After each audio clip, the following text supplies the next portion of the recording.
Assalamualaikum warahmatullahi wabarakatuh. Assalamualaikum warahmatullahi wabarakatuh. Assalamualaikum warahmatullahi wabarakatuh. Assalamualaikum warahmatullahi wabarakatuh.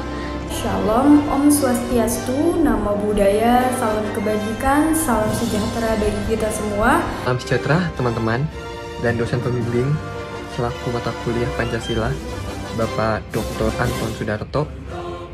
Pertama-tama saya mengucapkan terima kasih pada dosen saya yaitu Pak Anton Sudarto selaku pengajar mata kuliah Pancasila. Terima kasih kepada dosen saya, Pak Anton, selaku pengajar mata kuliah Pancasila. Perkenalkan, nama saya Rifki Sulistiawan dari program studi Ilmu Komunikasi Sore. Perkenalkan, nama saya Muhammad Farhan dari Prodi Informatika. Perkenalkan, nama saya Mayang Karmelia, saya dari Prodi Ilmu Komunikasi. Kenalkan, nama saya Dini Agustin Rosen, Prodi Ilmu Komunikasi Universitas 17 Agustus 1945.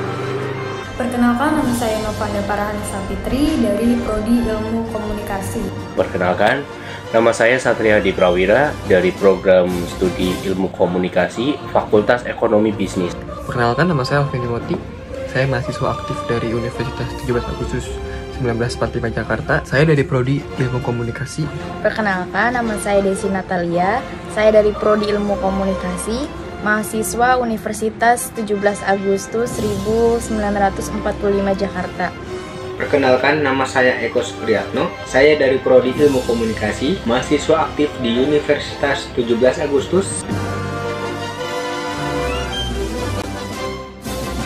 Pancasila mengandung nilai yang sangat luas dan dalam yang bisa diuraikan dalam kehidupan bernegara, begitu juga dalam kehidupan beragama. Pancasila adalah pandangan hidup bangsa yang mengandung makna dari nilai keadilan bahwa semua aktivitas kehidupan bangsa Indonesia sehari-hari harus sesuai dengan Pancasila. Pancasila merupakan dasar negara yang tentunya memiliki peran penting bagi negara Indonesia.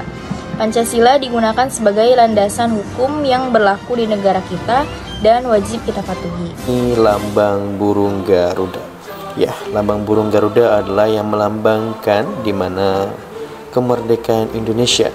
Kenapa? Karena setiap bulunya, yakni pada bulu helai ekornya terdapat 80 helai, dan juga bulu pada perisai bawahnya terdapat 19 helai, dan juga bulu pada masing-masing sayapnya terdapat 17 helai, dan juga bulu pada lehernya terdapat 45 helai, yang dimana hal tersebut melambangkan 17 Agustus 1945, yakni hari, bulan, dan tahun tersebut adalah hari di mana Indonesia merdeka.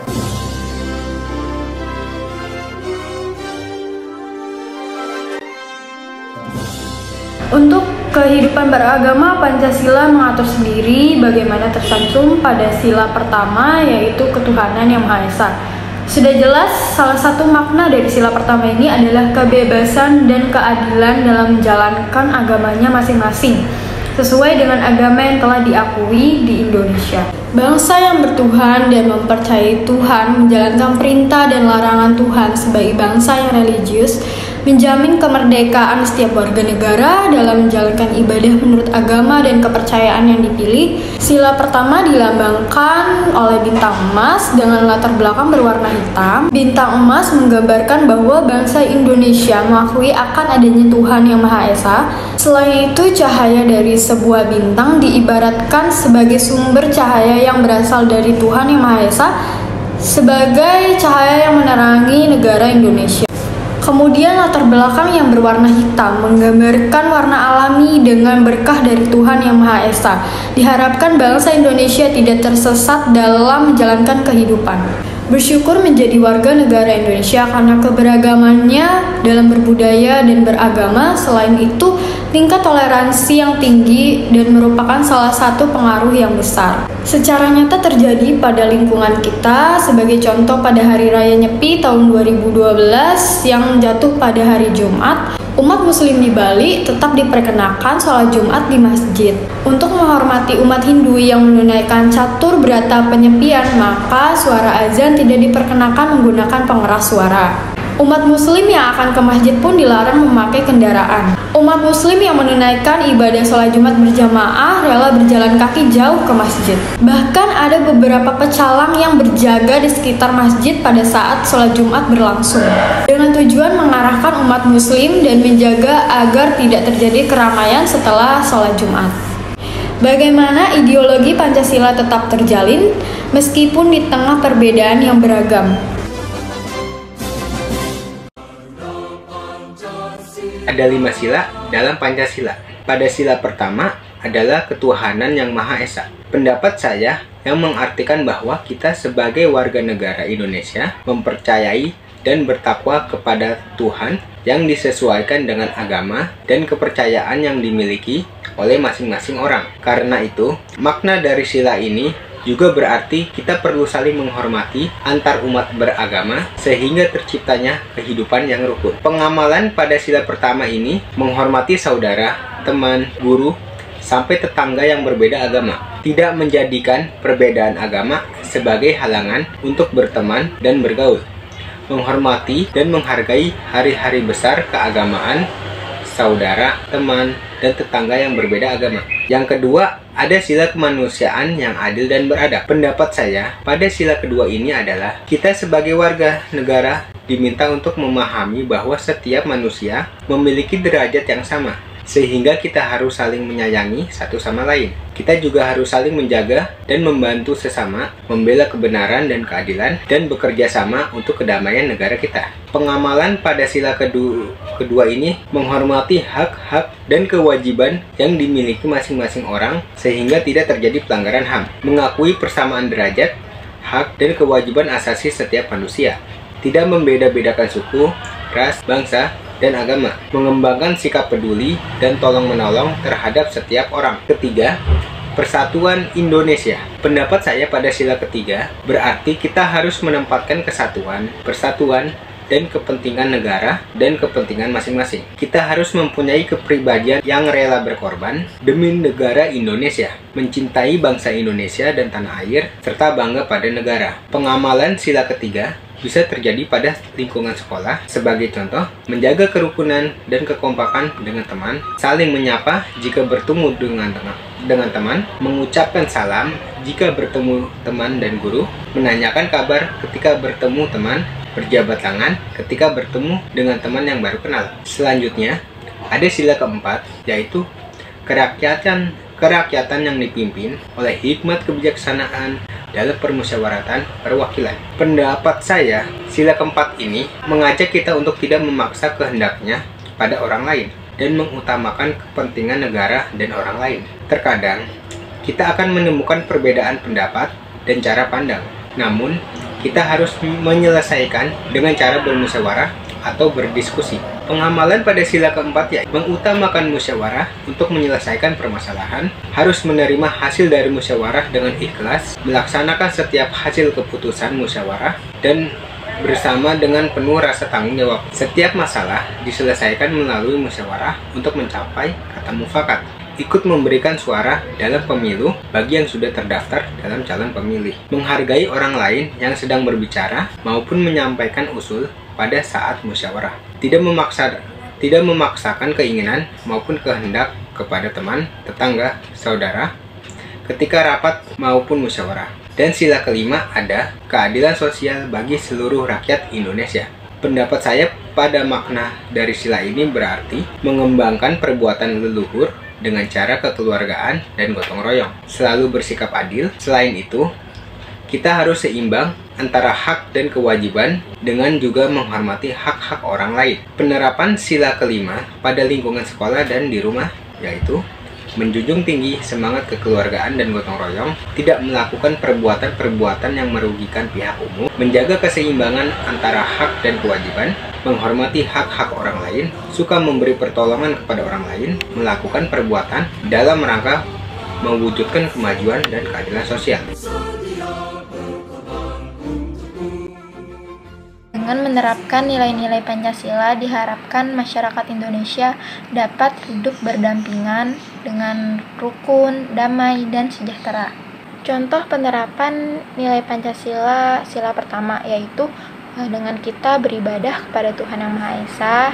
Lalu yang kedua itu bersyukur dengan nikmat Tuhan yang telah diberikan kepada kita. Yang ketiga itu mengakui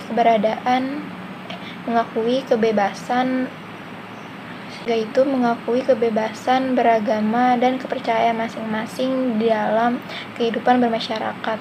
Dan yang keempat itu menghormati kerukunan pemeluk agama lain yang berbeda keyakinan dengan kita. Contoh penerapan nilai Pancasila, sila kedua. Mengakui persamaan derajat sesama manusia di dalam kehidupan bermasyarakat. Kita tidak perlu menyamakan derajat seperti atasan dan bawahan, karena dalam kehidupan bermasyarakat kita itu sama. Mengakui dan melaksanakan hak dan kewajiban dalam kehidupan sehari-hari. Saling melakukan kegiatan bersosialisasi dengan tenggang rasa. Contoh penerapan nilai Pancasila, sila ketiga. Melakukan kerjasama untuk kepentingan bangsa dan negara. Menumbuhkan rasa persatuan dan kesatuan bangsa dan negara. Contoh penerapan nilai Pancasila, sila keempat. Memaksakan kehendak pribadi untuk orang lain. Lalu mengutamakan musyawarah dalam mengambil setiap keputusan.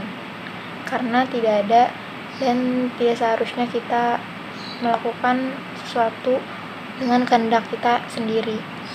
Jadi kita harus bermusyawarah dan mendengar pendapat orang lain. Mengutamakan kepentingan masyarakat, menerima hasil musyawarah dengan kepentingan bersama. Contoh penerapan nilai Pancasila, sila kelima.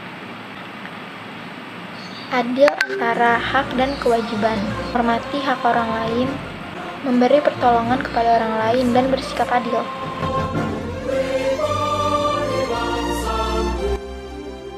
Ingin membahas tentang nilai-nilai Pancasila yang berada dalam lingkungan tempat tinggal saya. Pancasila yang akan saya ambil adalah Pancasila pertama yang berbunyi ketuhanan yang Maha Esa. Kenapa kita harus memiliki kepercayaan agama? Karena agama itu sangat penting bagi pedoman kehidupan kita sehari-hari. Contoh saya pribadi adalah pemeluk agama Islam. Saya beribadah menyembah Allah dan juga saya percaya kepada ajaran-ajaran yang disampaikan oleh Rasulullah Shallallahu Alaihi Wasallam tentang bagaimana cara berperilaku yang baik di masyarakat. Karena dengan berperilaku baik di masyarakat, kita akan disenangi oleh mereka dan juga tidak ada yang namanya rasa saling membenci. Dan mempercayai adanya Tuhan adalah salah satu ciri bahwa kita beriman. Di era yang sekarang ini, saya rasa kita semua harus memiliki kepercayaan tentang adanya Tuhan yang tertuang dalam sila pertama, yaitu ketuhanan yang Maha Esa. Apapun agamanya, kita tidak ada paksaan untuk orang lain memilih suatu keyakinan, kepercayaan kepada Tuhan yang akan mereka sembah. Yang intinya kita harus punya agama yang jelas guna sebagai pedoman hidup kita sehari-hari di masyarakat, dan tentunya agar kita mempunyai iman yang kuat dan terhindar dari sifat-sifat buruk dan tercela yang kita miliki. Demikian nilai-nilai Pancasila dalam kehidupan sekitar saya yang berada dalam Pancasila ketuhanan yang Maha Esa. Kita membahas tentang Pancasila, yakni sila pertama, ketuhanan yang Maha Esa. Kenapa saya membahas topik ini untuk saya jadikan pembahasan pada hari ini? Ya, karena ketuhanan yang Maha Esa adalah di mana mencangkup seluruh sila-sila yang ada di Pancasila. Sebab tanpa adanya ketuhanan yang Maha Esa, maka sila-sila yang ada di Pancasila tidak akan ada. Maka tidak akan ada kemanusiaan yang adil dan beradab. Tidak ada persatuan Indonesia. Tidak ada kerakyatan yang dipimpin oleh hikmah, kebijaksanaan dalam permusyawaratan perwakilan. Tidak ada keadilan sosial bagi seluruh rakyat Indonesia tanpa adanya ketuhanan yang Maha Esa. Ya, karena ketuhanan yang Maha Esa ini sangat penting untuk kita junjung tinggi. Ya, ketuhanan yang Maha Esa ini melambangkan di mana Indonesia itu berbagai macam agama ada di Indonesia. Tetapi perlu kita ingat, Insinyur Soekarno pernah berkata, boleh silakan kita menjadi orang Islam, tetapi jangan sampai kita menjadi orang Arab. Boleh silakan kita memeluk agama Kristen, tetapi jangan sampai kita menjadi orang Yahudi. Boleh silakan kita memeluk agama Hindu, tetapi jangan sampai kita menjadi orang India. Yang artinya boleh silakan di Indonesia ini kita memeluk agama manapun, tetapi jangan sampai agama ini memecah belahkan Indonesia. Kita berbeda-beda agama, tetapi kita tetap satu, yakni kita adalah Indonesia. Pengalaman Pancasila yang kedua dalam kehidupan sehari-hari selayaknya diterapkan oleh seluruh rakyat Indonesia. Di kehidupan berbangsa dan bernegara, Pancasila adalah dasar negara dan ideologi bangsa Indonesia. Butir-butir Pancasila yang kedua yang berbunyi kemanusiaan yang adil dan beradab, ini adalah perwujudan nilai kemanusiaan yang dimiliki oleh bangsa Indonesia, bahwa manusia merupakan makhluk yang berbudaya, bermoral, dan beragama. Untuk nilai-nilai kemanusiaan tersebut berhasil dirumuskan menjadi 10, yaitu yang pertama, mengakui dan memperlakukan manusia sesuai dengan harkat dan martabatnya sebagai makhluk Tuhan yang Maha Esa. Yang kedua, mengakui persamaan derajat, persamaan hak, dan kewajiban asasi setiap manusia. Yang ketiga, mengembangkan sikap saling menghargai, saling mencintai. Yang keempat, mengembangkan sikap saling tenggang rasa dan tepak selira. Yang kelima, mengembangkan sikap dan tidak semena-mena terhadap orang lain. Yang keenam, menjunjung tinggi nilai-nilai kemanusiaan. Yang ketujuh, gemar melakukan kegiatan kemanusiaan. Yang kedelapan, berani membela kebenaran dan keadilan. Contoh pengamalan sila yang kedua dalam kehidupan sehari-hari sebagai makhluk hidup ciptaan Tuhan yang Maha Esa, manusia harus saling menghargai sesama tanpa memandang perbedaan. Hal itu merupakan contoh dari butir pertama, yaitu mengakui dan memperlakukan manusia sesuai dengan harkat dan martabat sebagai makhluk Tuhan yang Maha Esa. Misalkan di lingkungan sekolah tidak boleh lagi ada kasus perundingan terhadap siswa lain yang memiliki perbedaan. Saling menghormati guru, menghormati teman, dan juga tolong-menolong sesama manusia. Di rumah itu pengalaman Pancasila yang kedua juga harus diterapkan, sebagai contohnya menghormati orang yang lebih tua, menyayangi saudara, dan berbuat baik kepada tetangga. Di sini saya akan memaparkan atau menjelaskan tentang Pancasila dan bagaimana Pancasila di kehidupan secara nyata. Baik, seperti yang kita ketahui bahwa Pancasila merupakan dasar negara yang tentunya memiliki peran penting bagi negara Indonesia. Pancasila digunakan sebagai landasan hukum yang berlaku di negara kita dan wajib kita patuhi. Agar tercapai bangsa yang adil dan makmur, nilai Pancasila yang terkandung di dalamnya yang harus kita terapkan merupakan nilai ketuhanan, kemanusiaan, persatuan, kerakyatan, dan keadilan. Ada beberapa contoh, yaitu sila pertama, ketuhanan yang Maha Esa, yaitu seperti mengimani adanya Tuhan yang Maha Esa, beribadah sesuai kepercayaan masing-masing, jangan memaksakan suatu agama atau kepercayaan terhadap orang lain. Menerapkan toleransi antar beragama. Pendapat saya tentang toleransi beragama adalah saling menghormati dan saling menghargai. Dengan adanya toleransi tersebut, membuat masyarakat hidup dengan rukun dan menjaga tali persaudaraan. Adapun contoh kedua, dalam kehidupan sehari-hari pasti kita sering menemui para pengemis, orang yang meminta-minta. Nah, sikap apa yang harus kita lakukan? Yaitu dengan cara memberikan makanan, minuman, atau uang. Contoh memberi sedekah merupakan Pancasila yang berbunyi kemanusiaan yang adil dan beradab.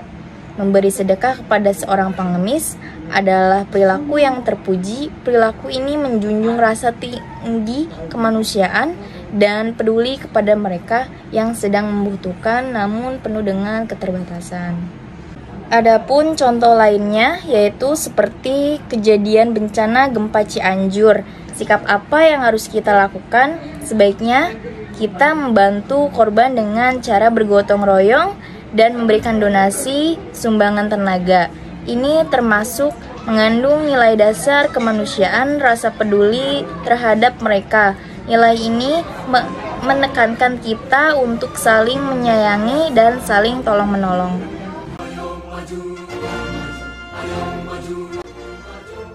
Pada video kali ini, saya akan menjelaskan tentang Pancasila dan makna sila ketiga sebagai pandangan hidup. Pertama-tama saya mengucapkan terima kasih pada dosen saya yaitu Pak Anton Sudanto selaku pengajar mata kuliah Pancasila.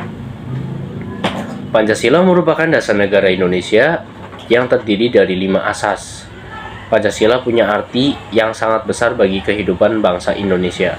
Sebagai dasar negara, Pancasila tak lepas dari pembentukan karakter hingga praktik dalam kehidupan sehari-hari masyarakat Indonesia. Sila ketiga yaitu Persatuan Indonesia.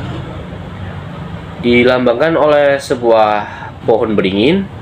Pohon beringin memiliki akar tunggal panjang yang menunjang pohon besar ini tumbuh. Memiliki makna kesatuan dan persatuan. Pohon beringin juga memiliki akar menjalar di mana-mana, yang memiliki arti sebagai negara kesatuan walaupun memiliki latar belakang yang bermacam-macam. Pohon beringin juga melambangkan pohon besar dan rindang yang bisa digunakan oleh banyak orang sebagai tempat berteduh di bawahnya. Memiliki makna bahwa Indonesia dengan semua rakyatnya dapat bernaung di bawah naungan tanah air Indonesia. Pohon ini menjadi lambang sila ketiga karena bisa diartikan bahwa negara kita memiliki fungsi sebagai tempat berteduh atau naungan untuk seluruh rakyat Indonesia. Dilihat dari nilai sebagai pandangan hidup, sila ketiga kita harus bisa menempatkan kesatuan, persatuan, dan kepentingan negara dari kepentingan masing-masing atau pribadi. Kita harus mempunyai kepribadian yang rela berkorban demi negara Indonesia. Mencintai bangsa Indonesia dan tanah air serta bangga pada negara kita tercinta ini, yaitu Indonesia. Adapun beberapa contoh penerapan sila ketiga dalam kehidupan sehari-hari, yaitu pertama, giat belajar agar dapat membanggakan keluarga. Kedua, mengembangkan perilaku hormat pada anggota keluarga yang lebih tua dan menghargai anggota keluarga yang lebih muda. Ketiga, membantu berbagai kegiatan dalam keluarga. Keempat, mengutamakan kepentingan bersama daripada kepentingan pribadi. Kelima, selalu menjaga kerukunan dengan sesama anggota keluarga.